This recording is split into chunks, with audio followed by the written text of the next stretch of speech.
The Egypt-Israel peace treaty was signed in Washington, D.C., United States on 26 March 1979, following the 1978 Camp David Accords. The Egypt-Israel treaty was signed by Egyptian President Anwar Sadat and Israeli Prime Minister Menachem Begin, and witnessed by United States President Jimmy Carter. History. The peace treaty between Egypt and Israel was signed 16 months after Egyptian President Anwar Sadat's visit to Israel in 1977 after intense negotiation. The main features of the treaty were mutual recognition, cessation of the state of war that had existed since the 1948 Arab-Israeli War, normalization of relations and the complete withdrawal by Israel of its armed forces and civilians from the Sinai Peninsula, which Israel had captured during the Six-Day War in 1967.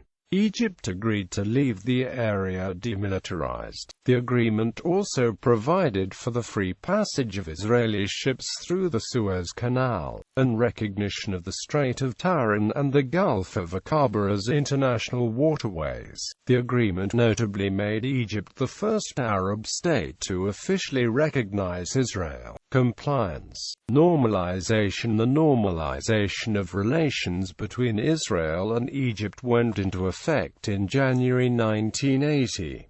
Ambassadors were exchanged in February. The boycott laws were repealed by Egypt's parliament the same month, and some trade began to develop, albeit less than Israel had hoped for. In March 1980, regular airline flights were inaugurated. Egypt also began supplying Israel with crude oil. Demilitarization of Sinai. On 18 May 1981, the President of the UN Security Council indicated that the United Nations would be unable to provide an observation force, due to the threat of a veto of the motion by the Soviet Union. As a result of the impasse, Egypt, Israel and the United States opened negotiations to set up a peacekeeping organization outside the framework of the UN. On 3 August 1981, the protocol to the Treaty of Peace was signed, establishing the multinational force and observers. This observation force monitors both parties to ensure compliance with the treaty.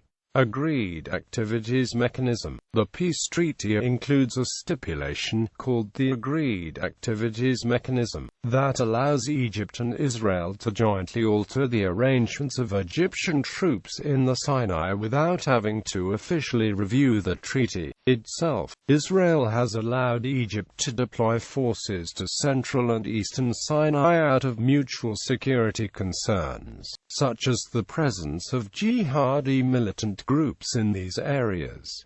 These alterations are coordinated through the MFO. In January 2011, during widespread protests by Egyptians against the government, Israel agreed to allow Egypt to move several hundred troops into the Sinai Peninsula for the first time since the peace treaty was signed. With Israel's agreement, Egypt moved 2 battalions, about 800 soldiers, into the Sharm el-Sheikh area on Sinai's southern tip, far from Israel. In August 2012, Israel agreed that Egypt could deploy additional forces, including attack helicopters, in the northern Sinai to combat militants who had carried out an attack on Egyptian border guards that left 16 dead. Later that month, Egypt moved additional heavy weaponry into the demilitarized zone without Israeli approval, in violation of the peace treaty terms. Egypt said that the deployment of these troops and weapons was in keeping with agreements reached with Israel in 2011.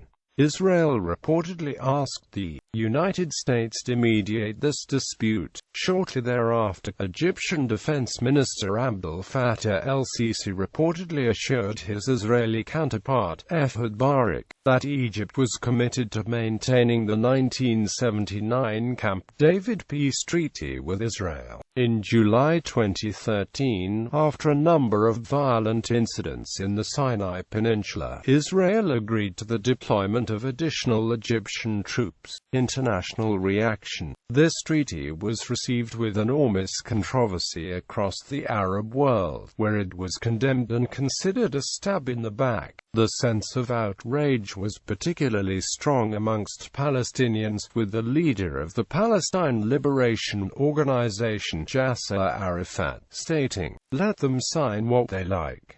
False peace will not last." On the other hand, the treaty led both Egyptian President Anwar Sadat and Israeli Prime Minister Menachem Begin to share the 1978 Nobel Peace Prize for bringing peace between the two states. However, as a result of the treaty, Egypt was suspended from the Arab League in 1979 to 1989, and Sadat was assassinated on 6 October 1981 by members of the Egyptian Islamic Jihad. Aftermath. The peace between Egypt and Israel has lasted since the treaty went into effect, and Egypt has become an important strategic partner of Israel. Binyamin Ben-Eliezer, a former Israeli defense minister known for his close ties to Egyptian officials, has stated that Egypt is not only our closest friend in the region, the cooperation between us goes beyond the strategic.